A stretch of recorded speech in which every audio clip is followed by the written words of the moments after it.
یا اللہ یا اللہ۔ رمضان المبارک کا 15واں روزہ ہے اور قرآن مجید فرقان حمید کے 15واں پارے کی مختصر تفسیر۔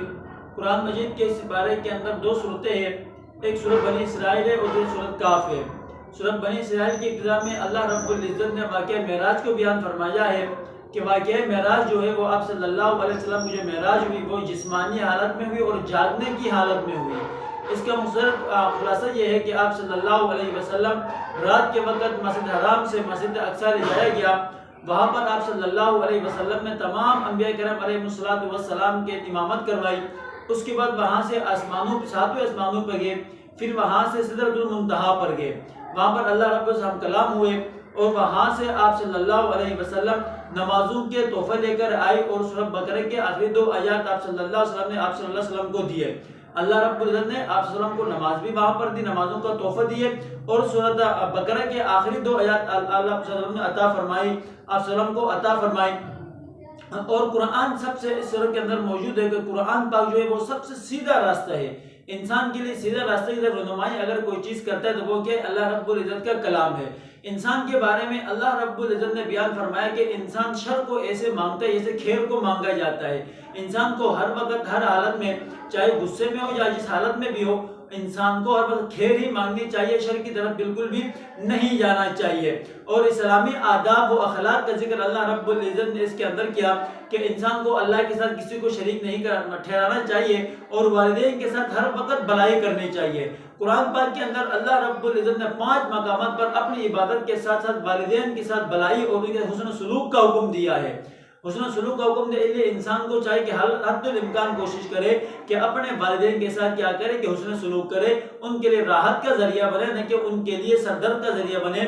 اور سکون کے بارے میں اللہ رب العزت نے فرمایا کہ سکون جو ہے وہ آخرت کا ذکر ہے، اور سکون جو ہے کہ وہ نماز میں ہے، دین میں ہے۔ اور منکرین آخرت کا ذکر ہے کہ منکرین آخرت جو ہے وہ آخرت کا انکار اس انداز میں کرتے کہ کیا ہم مر جائیں گے، اس کے بعد ہماری ہڈیاں یہ بوسیدہ ہو جائیں گی، مٹی بن جائیں گے، کیا اس وقت ہم دوبارہ زندہ ہوں گے؟ کہتے ہیں کہ یہ منکرین آخرت ہے وہ اس کا کیا کر دیتے، انکار کر دیتے ہیں، جبکہ ایسا نہیں ہے۔ جب اللہ رب العزت نے انسان کو پیدا کیا تو اس وقت انسان کا کوئی وجود نہیں تھا، تو اللہ فرماتے جب میں نے آپ کا وجود نہیں تھا، آپ کو پیدا کیا، اس وقت مشکل تھا، اب حالانکہ اللہ کی تو کوئی مشکل نہیں ہے۔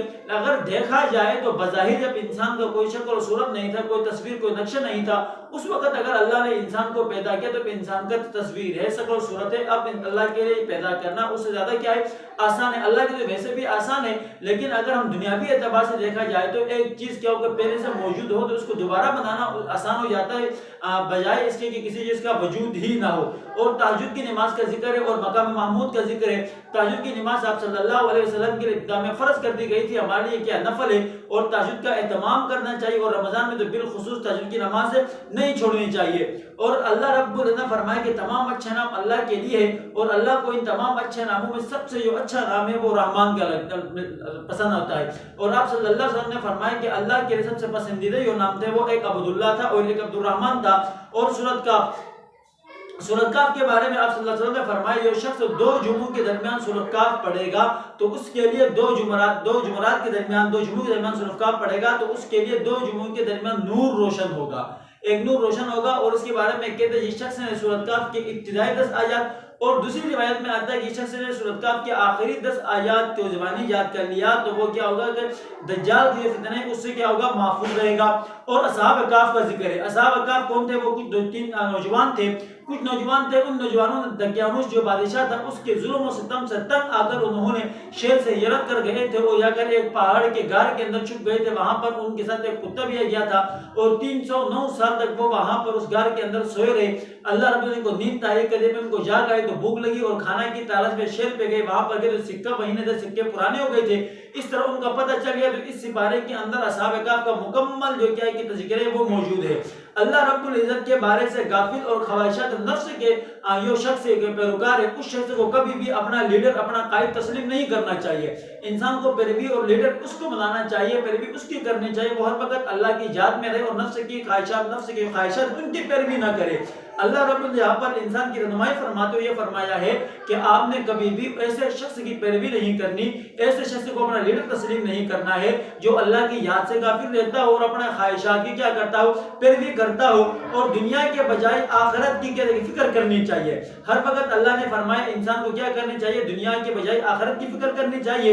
اور دنیاوی زندگی کی مثال اللہ رب العزت آسمان کی اس بارش کی طرح دی ہے جو بارش زمین پر برسے اور اسے سبزہ اگے اور اس کے بعد تھوڑی دیر کے بعد کیا ہو جائے کہ وہ ریزہ ریزہ ختم ہو جائے گا. دنیا کی زندگی کی مثال بھی ایسی ہے, یہ چمکے گی, ہم بنائیں گے لیکن جب مر جائیں گے سب کچھ کیا ہوگا, ختم ہو جائے گا, دنیا کے اندر رہ جائے گا.